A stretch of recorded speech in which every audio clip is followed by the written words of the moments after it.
Hey guys, Steve Zonardo here with Remax West Zara Associates. Happy Monday morning. Quick update on the market. We're currently over the 12,000 mark. This is the first time for the year. We're over the 12,000 mark of inventory.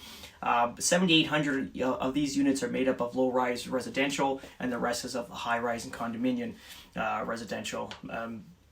We had about 2,096 sales last week, so the market's still flowing quite well, but it's safe to say that we can now start selling before buying. We're not in that huge rush where we had to buy in order to sell, because what was happening is if we didn't buy before selling, by the time we sold and purchased, the market was going such in an uproar, we would have been in a negative deficit, so we'd have to purchase then sell. Now we can go reverse, where we can sell and then buy, because the market is not increasing in value like it did. So it's sort of stabilized, even at these current prices that they are high, but they are stable. We're not seeing any more spikes in value, which is good. It's good news for all of us, even as investors, so at least know where we are and how to make judgments when we're purchasing. Just got a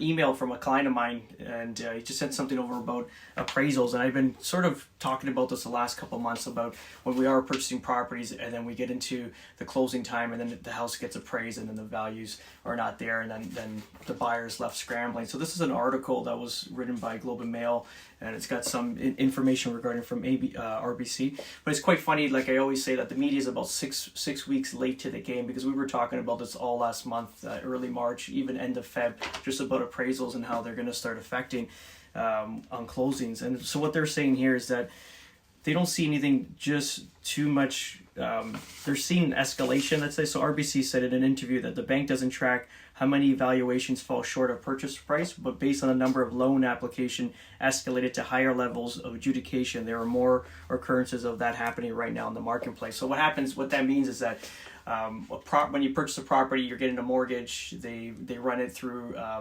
the appraisal, or they run it through the conditions and the commitments, and then they go into an appraisal section. And then when the appraisal comes in short, basically we just had this, I mentioned this like a couple weeks ago, where we had to challenge the appraiser in order to go get another round of appraisals and see if that works.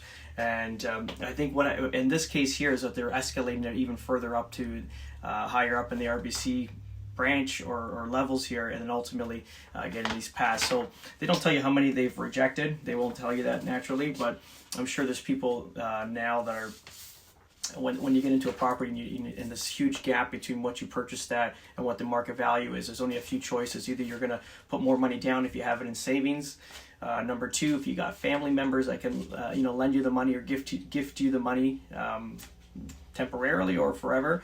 And the third option is always a second mortgage. And you got to be very cautious with the second mortgage, because if you buy in a property, number one, if you bought it at the limits of, let's say, in the last 3 to 4 months, you bought it at a super high price, even though the mortgage rates are low, but you're carrying a heavy mortgage, let's say, because of the purchase price. And then you get into a second mortgage, you're looking at 8 to 10% interest rates that they're going to be charging you on that spread of whatever they're lending you. Let's say it's $100,000. So let's say 8 to 10%. So it's $800 to $1,000 per month. That's what you'd be paying. Between there, that's what you'd be paying per month just on interest on a second mortgage, plus your other mortgage, your first mortgage, your important one, let's call it. So if you're going to do this, just be careful, because I see a lot of people that get into second mortgages. This is a matter of time. It's almost like an hourglass that's flipped until you're forced to sell the property. And hopefully when you do sell at that point, the markets have still increased or kept its value, where you can still either you cash out with more money, or at least you break even at some point, because we've seen this from 2017 to 2018, where this was a trend where people had to flip their houses because of the second mortgage was obviously too unaffordable. And if you are going to do a second mortgage, make sure you have like an end goal where it's like, okay, 6 months, we're going to figure this thing out. We're going to close the property and get this thing reappraised and get it with, let's say, an A or a B bank, and consolidate both mortgages into one, so it's one payment, so it's more affordable. That's pretty much it, guys. So yeah, if you have any questions, always reach out. You can always DM me here on Instagram, or text me on my cell, 647-962-4372. Have a great one.